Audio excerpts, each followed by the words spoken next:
Hello, everyone. Welcome to our monthly webinar where we spotlight someone that is innovating, doing cool stuff in the employee experience space.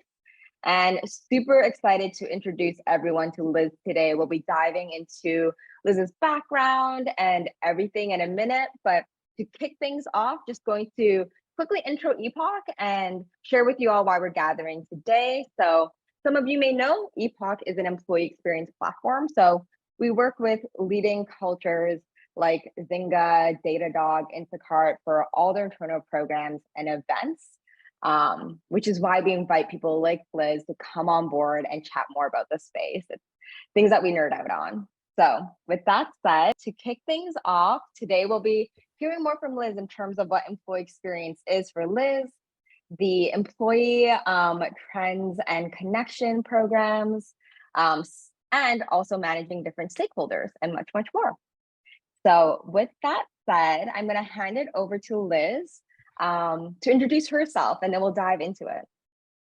Hi, thank you so much for coming to this webinar today. I was saying to Jade earlier, it's kind of like a pinch me moment.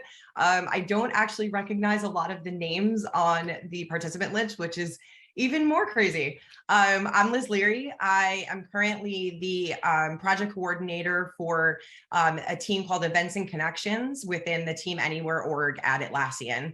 And it's a new role for me. I used to work on Trello for 6 years. I was with them since they were a little startup that could, and they were 40 devs and engineers just trying to build a product. And they brought me on to be their first EA to their leadership team. But they had never had an EA before, so they really didn't know how to utilize me, which was the best possible scenario because I got to have the autonomy to kind of build and create what I wanted that role to be. And it's evolved into this, so it's really exciting. Thank you so much, Liz. Then let's dive into it because I know we had a pre-conversation leading up to today's webinar. So I'm super excited for the audience to hear what Liz has to say today. But Liz, to kick things off, like, what is employee experience to you? Like, why do you think this space is like a space that you've been thriving in? Well, it's funny, a lot of people probably can relate with the fact that maybe you're not in the role that you first intended you were going to be in. Like, I wanted to be a doctor. like I'm helping people just in a very different way now. But I think that's what it's all about for me is like employee experience is just a different way to help people and help them find connection and feel seen and feel heard and just have genuine relationships. And I think that's from all the events and things that I've done, that's the biggest takeaway for me. That's awesome. And with that as well, like to your point, like after doing so many events and programs, like before COVID and now after COVID, that is something that has been so topical. So would love to hear like kind of your like shifts in priorities or any observations in terms of people wanting to be back in person or like not in person. Oh yeah, people really, really want to be back in person. Yeah. Oh yeah, the trend is definitely shifting that way. I mean, we've been through 2 years of hell. Everybody all over the world. This wasn't, a US thing. This was a global phenomenon, a global pandemic. And we were all behind computers for a really long time. So, we know how to work remotely now. And it's like, how do we introduce how to be people with each other again? And I think in person is coming back because people are craving that connection and being having, a person in front of them and having coffee with them. And, there's so much Zoom fatigue and everything, but I do feel like there's a very delicate balance that needs to be struck there because we are shifting into a remote world. And you see it all over LinkedIn. So many companies want to, go to remote work, but they don't really know how, and don't know how to do it effectively. And, virtual really can help in those situations, but you do have to have that impersonal piece. So there is a balance to be struck there. That's awesome to hear because that's what we've been observing too, which is super interesting, right? But yeah. I guess like with that, would love to dive into something that we talked about, like team times. Could you introduce everyone to that? Because that I think was a perfect example of people coming in person and you didn't expect how many people were desperate for that. Yeah, it was really interesting the way it came about. So a little backstory there. When I first came onto Trello, my manager was a woman named Liz Hall, and she's now the head of people for Splash. And she had made this event, this retreat called Trello Together. And when she left, she kind of handed down the keys to the castle, and Trello Together ended up being what kind of made me in this role. And it was a retreat for the entire global Trello team that brought everybody together in one place for 3 days to do no work. And that was an absolute staple in it. It was all about connection. And, like I said before, we know how to work remotely. We do it all the time. Trello was a remote first company before pandemic and remains so. So we needed a time to get together and make those connections. And, obviously with COVID hitting, we weren't able to do Trello together. So I had to innovate. One of the ways, which I know we'll probably hit on later, was a VR event. But another way was Team Times. And Team Times kind of came about when we started to see that trend of people wanting to get back in person, but it was people were treading lightly. They didn't really know if they felt safe, like what we were going to do to keep them safe. So I developed this program where basically I said, listen, you can either take your whole team if your team feels, the majority of them feel comfortable, and you can bring them to New York City, and I will plan a top to bottom offsite for you. And I'll make you feel safe, and I'll show you that we can get back in person and we can have these events. And if you don't feel safe, you have the alternative of doing a virtual event together, which I use an amazing platform called Team Class. And they do a whole bunch of virtual events like workshops and things like that. So at the time, in the beginning of it, we had about 11 teams who, felt the need to get back in person and came to New York City. And they were such a success, and people started talking about them so much that I would just get ping after ping of like, hey, is it too late? Can I come to New York City? And I knew how important this was. So I was like, even if it was a week out, I was like, yep, get your bags packed, coming to New York. And by the time the 3 months that we did these was over, we had 25 teams come to New York City, and we had over 30 virtual events, and I planned every single one from top to bottom. And it gave me just the largest insight into how we can do this, how we can do hybrid work, how we can do remote work successfully with still keeping that connection between distributed teams. Yeah, and would love to dive into the playbook of that in a minute. But you also mentioned earlier that you saw kind of like an increase in productivity or something after this. Like, what were the observations of how people operated? I wish I had, but I didn't take an actual metric of productivity after the fact, but I felt like you always saw it, like Trello Together, for example, when we did them before pandemic, afterwards, you would have, since we didn't have the pressure of having those work conversations, you still had people like, what do people who work with talk to each other about? They talk about work, but now you're not talking about like the surface level issues. You're talking about your passions and like, hey, I have this idea. So then you have like Joe from finance and, Leo from marketing having a conversation, and they're like, do you ever think about doing this? And I could tell you the productivity boom after that, it was just like everybody felt inspired to go back and actually work because it didn't feel like work anymore. You knew the people you're working with, these were friends now. And that I think was, I wish I had taken a metric on that, because I felt we got the same feeling from Team Time. You came and there were new hires that their first day on the team was during their Team Time. And I mean, like trial by fire, but like the best possible thing after 2 years of not seeing anybody to like be with your entire team, that how exciting that must be for someone, So yeah, I think the productivity that you get out of those genuine connections and really fostering those organic conversations is so important. Yeah, totally agree. And it is something everyone's been asking us, like, what makes a successful offsite? especially in the hybrid sense, right? So maybe let's dive into the playbook a bit. Like, I know we talked a little bit about like ensuring people feel safe, to, like travel and Yeah. scheduling everything and like setting a strong intention. Could you share Yeah. a bit more about that?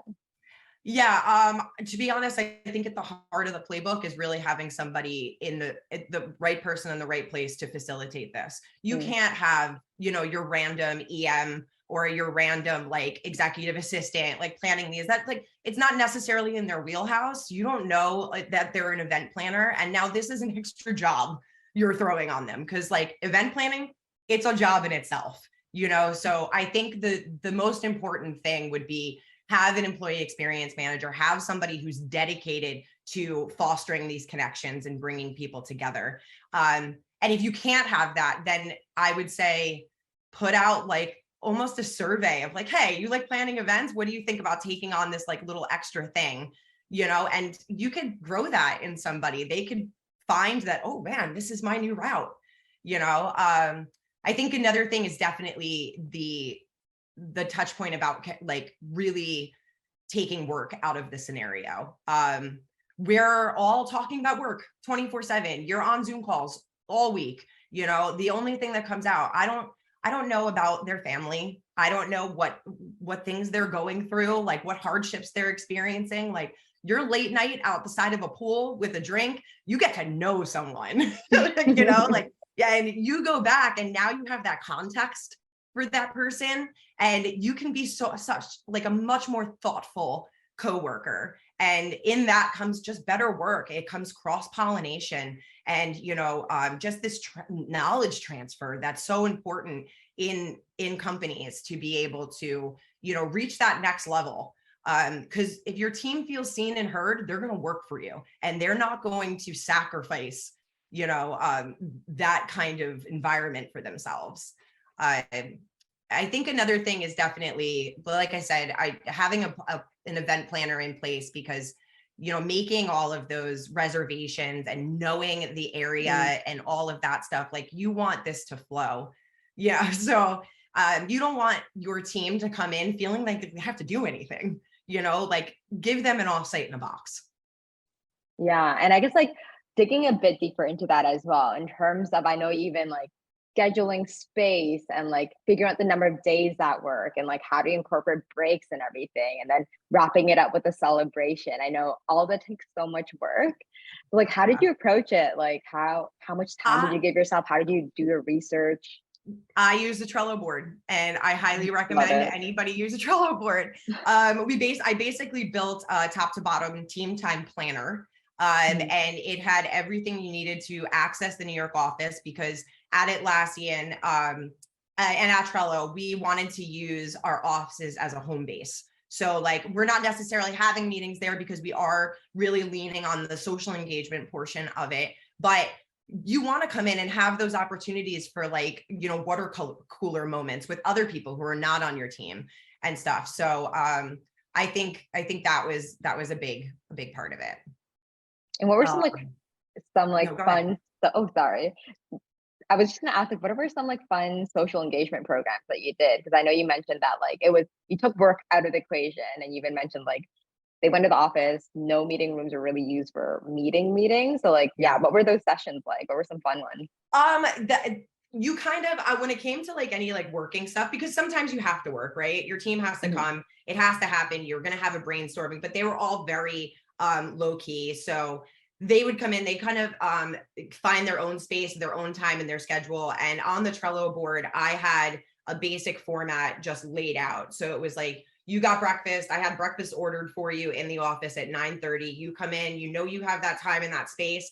Then there's a big space there that you can fill with kind of whatever you want, whether that be the brainstorming, the agenda, whatever you have. And then at 2:00, well, when they first came in on the Monday, we had an in-office happy hour where I got pizza, and everybody just from the office was invited to come and meet with the team that was visiting. And so you did kind of have that scheduled spontaneity in there. And then the next day was our first full day. And at 2:00 in the afternoon, I would put on the team building, and it would be, I tried to, we would have like a voting on the Trello board, which is a really cool feature. And you could kind of go on and say, oh, I really like the idea of doing this, a scavenger hunt in Central Park, or, I want to keep my activity outside. Can we do this? And then I'd kind of just take inspiration from that and just go plan something for them. So they would have that 2:00, and then at night they would go to a dinner at a restaurant that, I would plan, and I would get their dietary restrictions and everything beforehand, with surveys and stuff. So we knew that everybody was accommodated and it was inclusive. And then the next day was a larger portion of the day was dedicated to whatever they wanted to do. If they wanted to fill that with another activity, they could get in touch with me and I would schedule something for them. Or they could just take that day and investigate the city, because all of them were done in New York. So it was a really great place to just have like moments of spontaneity. And then at night we had like a goodbye dinner, which was usually like the night before would be kind of casual and everything. And then the goodbye dinner was like, ta-da, like I hope you enjoyed it. The one that was really, really fun was we did a place called Mr. Purple, which is like an Instagram place. And we had like this beautiful secluded area on the side and just like a gorgeous view of New York. And we had just had perfect weather that night. And it was just an awesome time. So that's incredible. Like to your point, like starting it off with like strong intentions and just like celebratory, and then wrapping it up too. So that's awesome. And I am going to ask about the virtual experience that you put on, but one last thing about the offsite to like wrap it up. What were some challenges that like you in hindsight want to share with the audience to like look out for? Freaking COVID. Like that's a challenge. Like people are scared, and rightfully so. Like I was a very high risk person. I got COVID in October. I was hospitalized. And then I got it a second time because of one of the offsites. Like it's a real thing. It was a real fear for people. And you just have to be cognizant of that, and respectful of everybody's choice. If you didn't want to travel, you don't travel. That's fine. Nobody's putting any pressure on you. And to the point of having them be just a social engagement gathering, it took the pressure off of people to have to attend, because they didn't feel like they were missing something that was integral to their job.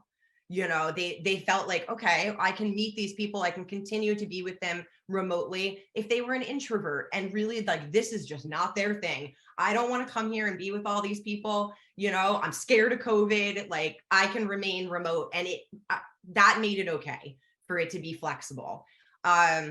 So I ended up after the first couple, because it's an experiment, like we've never done this before. We've never dealt with a global pandemic. We had a bunch of people get COVID, and I'll be real about that. Whole bunch, like half of one of the offsites got COVID, and it spooked a bunch of people, and I don't blame them. But, my answer to it was like, listen, I went out, I bought like 300 COVID rapid tests. And I was like, when you come here, you have to take one every day you come into the office. Before you come in, you take a rapid test. You end up having COVID, you can't come back, unfortunately, and that's just like the way of the game right now. And, you just have to answer those fears. Yeah, that's incredible, Liz, though. Like almost like 30 teams over 3 months handling all of it. So like, Thanks. Kudos to you. We're going to get that list of like fun team, like gathering, team building exercises for sure, and share with the audience. But shifting gears a bit, would love to talk about like the 2 programs and events that you put on that were most exciting to you that we talked about. I know it was like TTVR was a huge one. And then like holiday gifting / like cookbook is another. So we can start with whichever. I guess I'll start with TTVR because it kind of feeds into the Trello Together field. So when we were deep into COVID and everybody was just sad and, like it was grim. Nobody was connecting it. I knew I had to do something about it. But like, what are you going to do? So I was having a conversation with my manager at the time, Brian Schmidt, and we were joking about getting Oculus headsets for each other for Christmas. Like the VR headsets. Yeah, the VR headsets. And I joked, like, wouldn't it be funny if we just got everybody a headset and just like all got into VR together so we could like connect? And it just light bulb. And I was like, and like a couple weeks later, he comes back to me and he goes, so you think you could do that? And I'm like, hell yeah. Yeah, I can do that. So I went to work and found you a place to procure like 300 headsets and had them boxed and shipped. Nadal Inc. I have to plug them because they were absolutely incredible. And they got all 300 headsets, packaged them in amazing branding and everything, and shipped them. And I am all about surprises. So I didn't tell anybody that they were getting these headsets. And I planned this whole big like opening experience. And yeah, we got on a Zoom and there was all these memes like popping around because they knew they were getting a box. I told them like, listen, there's something very expensive coming to you. Please be home. You know? You were like gifting it to them. Oh yeah, we were gifting it to them. Wow. Yeah, so it was kind of like a holiday gift because it happened around December of 2020. And so they all got onto a Zoom, not knowing what they were going to open. And so there was all these memes going around. Live reacting together. They were like, hey, what's in the box? You know, the movie Seven, like, you know. But we all opened it together and we recorded it, and it was just like this aha moment. It was just, it felt so good. And then in the box was an invite to TTVR 21. And what I had done was gone out and looked for a VR environment building platform. And I found one out of Virbela called Frame. And they did an absolutely bang up job of recreating the New York office in VR, so that all of us could put our headsets on and it posed as our virtual venue. And on the day, all 300 of us put our headsets on and were able to walk through the New York office together as a team. That is incredible. Yeah, it was super, like, it's super surreal. I know I keep using that word, and like, but it really was like a pinch me moment. And afterwards, you know, Trello Together always had activities. So I put together a bracketed VR mini golf tournament for like, and people were able to sign up for it. And so we all went and played mini golf in this app called Walkabout Mini Golf. And it was just a wonderful, you know, get together, and people really appreciated it. You know, just going out of our way to make, you know, connection possible in this terribly screwed up, fucked up world. It's like, you know, totally. So yeah, it was awesome. And it was so good, we actually ended up doing it a second time in TTVR 22 the following year. But everybody already had headsets, which made it a lot easier. All I had to do was equip our new hires with headsets. So I did that, you know, pretty easily. It was like 100 people and headsets out. So. Incredible. And to the audience, we'll be sharing all of these vendors to you all. I know everyone's wondering about how to send things globally, especially during the holiday season. So we'll definitely share that out. For sure. Yeah, I guess like to wrap it up as well, Liz, in terms of like highlights of like events and programs, can you talk a little bit about the cookbook? Yeah, it's so funny. After we talked, I remembered that I actually got the inspiration for the cookbook from one of the Epoch happy hours. So plug for Epoch, a shameless plug for Epoch right now. But we were all in like a breakout and we were talking about things we have done. And I think somebody mentioned like wanting to do a cookbook, or like had sent somebody's cookbook to their, and it was a really well-received gift. And again, light bulb went off in my head, and I was just like, okay, I want to do this, but I want to go the extra mile for it. So I sent out a blind survey, and I had all of our people input or submit recipes that meant something to them. And I told them, they knew me, you know, for years then. And they were like, yeah, just need to trust me, basically. Like, all right, what are you going to do with this? You know? So myself and a very, very good friend and an incredible, brilliant designer, Cindy Duong at Atlassian, kind of bonded together, and she formatted and completely illustrated a cookbook that we called Trello to Table. And we worked like 48 hours straight to try to put every single recipe that we got in. And we got about 150 recipes in the Trello to table. And then we Oh published my it. God. We actually have a published book, like a tangible thing that we ended up sending out as a Christmas gift or Oh holiday my gift. gosh. Congratulations on that. That sounds like a lot of work, but incredible. Thank you. And yeah, I guess like with that, Liz, like shifting gears a bit, I know you just mentioned as well, like you just told everyone to trust you and they knew you. So I guess like for those people that are entering these roles now, because there's a lot of like shifts, and with that, a lot of companies are now hiring employee experience roles because there's priority over it.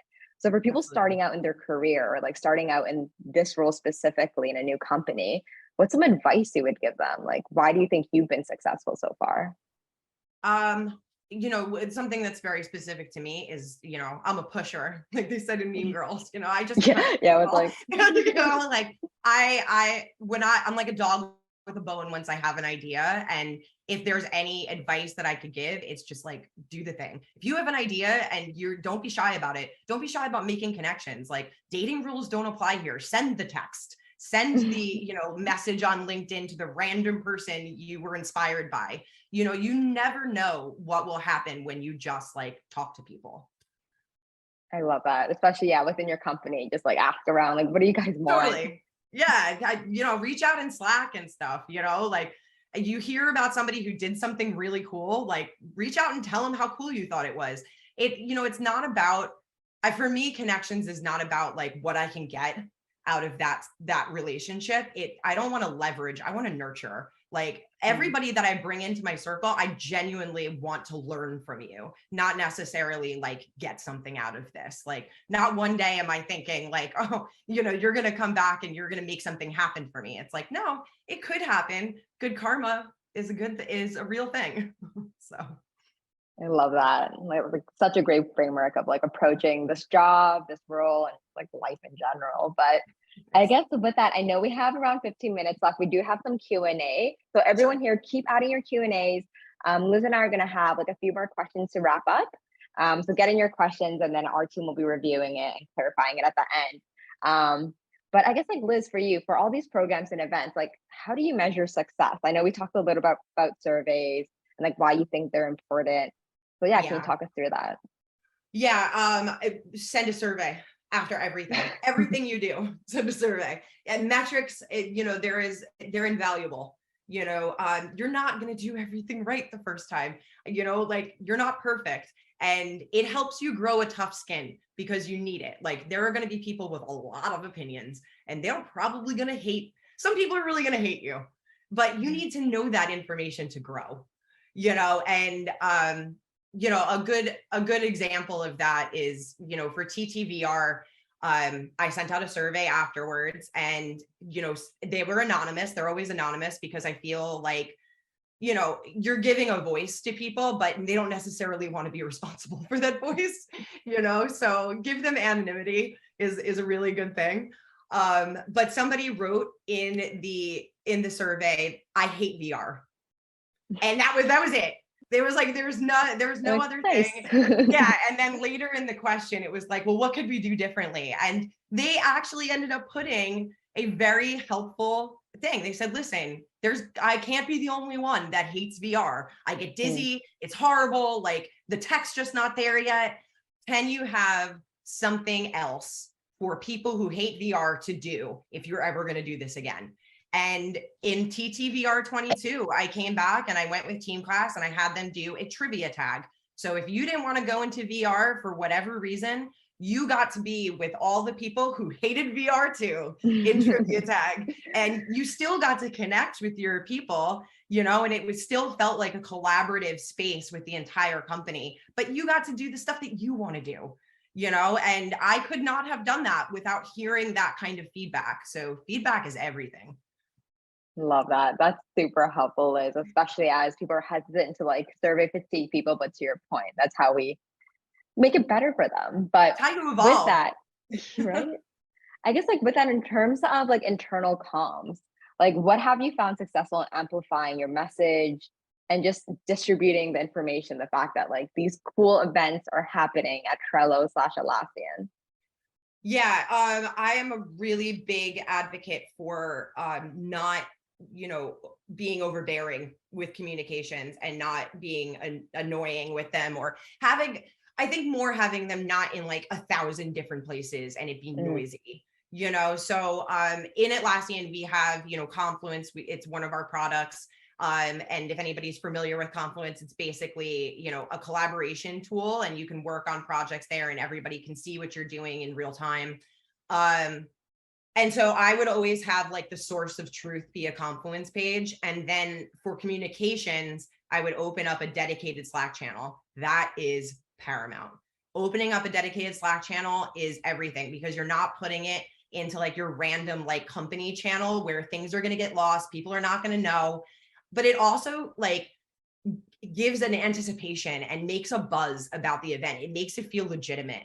And, you know, people come in there, they're talking about it. They're like, you know, oh, what to expect? What's gonna, you know, what are we going to do there? And then afterwards, most of the time you can leave the channel open if you know, you've done your job properly. I mean, we had for TTVR, we had a mini golf pickup channel come out of that. So people like randomly through their day would be like, hey, I have an extra hour. Do you want to jump in and do a game?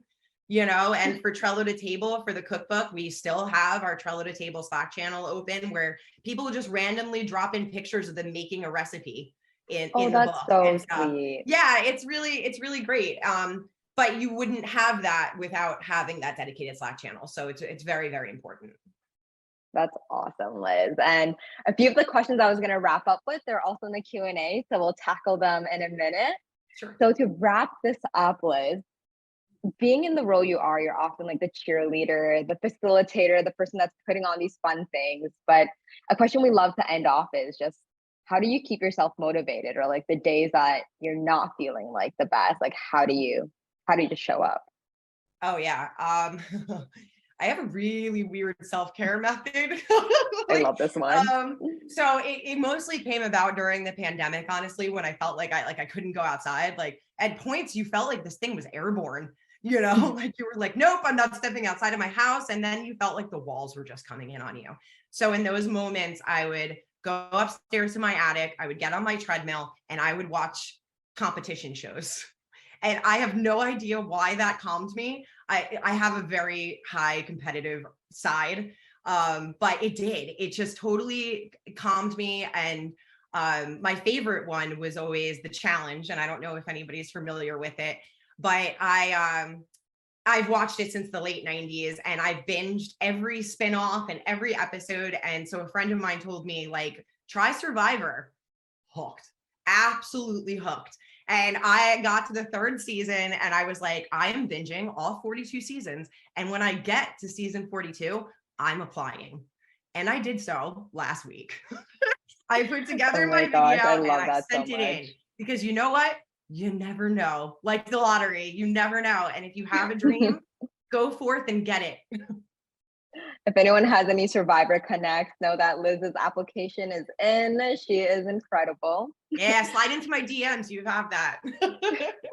I love that so much. Well, with that, Liz, let's wrap up with some Q&A, and then we'll end it off with some ending thoughts for the audience. How does that sound? That sounds great. Awesome. So one of the questions I'm going to lob up, we're going to answer it live, because it was one of the questions that we talked about actually, is like, in terms of like pitching new ideas in this new hybrid of virtual environment, how do you get leadership buy-in? No, yeah, that's a huge one. I honestly, I had a very unique situation within Trello. I had an absolutely incredible leadership team. You know, so I will say that if you're struggling with that and you don't have that kind of support, you need, again, you need to push. But a bigger thing is you need to legitimize yourself. So I would say, if you have an idea and you're not getting heard, put it into a deck, set up a time, throw a calendar invite into your leader's calendar, and just be like, I'm presenting this. Here is what I have. I have a voice and it needs to be heard. And even if they don't go for it after that, at least you know you did the thing and you're doing everything you can to make it happen. And if it doesn't happen after that, maybe you're in the wrong place. And that's an okay thing, because the only thing in life that's constant is change. So just listen to the little voice in your head. Thank you so much, Liz. And I think the next question from Sarah will be a great follow-up to it. I guess, like, in terms of like the sustainability of employee experience roles. It is something that people are talking a lot about, right? We're seeing layoffs on LinkedIn regularly. Like, basically no role is safe. But a question here is, why do you think these roles will be safe? Like, personally at Epoch, we see these job postings for employee experience roles actually go up during these times, like keep culture and engagement alive during these hard times. But what's your perspective, Liz? I don't know everything. I can't say like, oh, this is gonna last forever. The employee experience renaissance is a thing and it's happening. You just have to go do the thing and hope that people see it and hear it and see your value. There's really no guarantees. And I hope it sticks around, and I hope this like evolution that we're going through is here to stay, and it really does make things better and easier. But it's always changing. So you really never know what to expect. But just, do what you want to do what you think your path is, and you can never go wrong. Trust your gut. That's it. Yeah, exactly. The place will always be there for you when you're just doing the thing you love. So. Totally. It's never a job if you love it. Isn't that what they say? Something like that. Exactly. I'm paraphrasing. But last question here, Hallie here, who I think you've worked together. Is it Hallie Sprung? Yes, Hallie, sorry. Hey, yes, Hallie. She put a question up here. Let's throw it in. So, okay, so this is what Hallie's saying. Having worked with you, I've always been in awe of your ability to create amazing experiences, both in person and virtually. Can you tell us a bit about your technique and what your thought in terms of process and mission is when planning a memorable experience or event? Always remain thoughtful. Think about every single detail. The devil really is in the details. If you think it's too small, it's not. You're wrong. It's like people really look for those things. And I know I've used a lot of examples from TTVR, but I have to use just one more is when we were creating Frame, which they didn't have to do, allowed me to really participate in the building of the environment. And they wanted me to put a mark on it. And like I said, I'm all about small details. And we unfortunately lost a really important member of our design team, a guy named Chris Dang, and he went by Tiny Pants. But he was an absolutely unbelievable designer, and it really hit our team hard. So our team put together a dedication to him that is like his mantra, which was like live, love. And it hangs in our library in the New York office. And they could put things into the New York office in the environment. And that was one thing I was like, that needs to be there. And it was like, people won't realize they're missing it until they see it, and then when they saw it, it was like all anybody could talk about. So it's like, if you're thinking of a detail that you want to put in there, go with it, because people will notice and it will be important. Well, that's incredible, and such like a beautiful way to like kind of like demonstrate that you all care, and also just be very true to your values and what your people care about. Totally. So that's incredible. And last question, and then we'll close off with final thoughts. This is a really great one because a lot of people are trying to get into employee experience. So Liz, how can people get into employee experience without any background in it? That's a really good question. Right? Because you kind of did this first. So you created this role. Yeah, like I said, another kind of unique, very specific to me situation with a lot of support from the team I was on. I would say, I know I'm leaning on it really hard, but make those connections, reach out to those people, go to the happy hours, join the Epoch happy hour. Yes, thank you for plugging. Reach out after, we'll get you in. An employee experience. I just went to one for Nellie Hyatt that was for Density, and it was called, Beyond Work Experiences. And it was just a whole bunch of workplace people coming together to have important conversations about this stuff. And you don't have to be in this community to be able to participate in those conversations. Go out and make a name for yourself. Yeah, totally. We see that, like, so long that you're the type of person that like cares for people and like loves just curating experiences, you're going to thrive in this kind of role. So please do reach out to me if you're ever interested in how you can kickstart a career in employee experience. We have great community. in-person happy hours now across like the Bay Area and New York and virtually. So reach out, don't be shy. But with that, Liz, thank you so much for your time. We're going to wrap up with closing thoughts. Again, thank you everyone for gathering here today. We're Epoch, we're always here for you. And now I'm going to leave Liz to have some parting words with everyone. I don't have much to say. This has been an incredible experience, and I feel very privileged and just lucky that everybody kind of wants to hear what I have to say. But I would say just, live your truth. If this is what you want to do and you're not doing it right now, why? Why aren't you doing it? And really look into those situations and, examine that fear, because you're scared of it probably because it's going to be awesome. And you just have to take that jump, so if I can inspire anybody to take a jump into something, not even this environment or this, community, anything, go apply for Survivor if that's what you want to do. Not for this season though. They're going to compete with you, Liz. Yeah. Oh my gosh, that's amazing, Liz. Thank you so much. And for everyone here, Liz mentioned that she is open to chatting with you all after this. So Liz, is there anything that you want to plug or let people know where to find you best? Yeah, sure. Always in for a shameless plug. Stage is yours. I have not started it yet. It has been a project, a passion project in the works, and I've had to shelve it a couple of times, but I am going to be starting a blog and hopefully eventually a main hustle in making employee experience a service. And I'm calling it Gather with LL, and I've set up everything except building a website and getting my blog started. So you can hopefully look for that coming soon. And if you want to reach me, I am, very, very accessible. I would love to have a conversation with you. My email is gatherwithll@gmail.com. Amazing. Thank you so much, Liz, for your time today.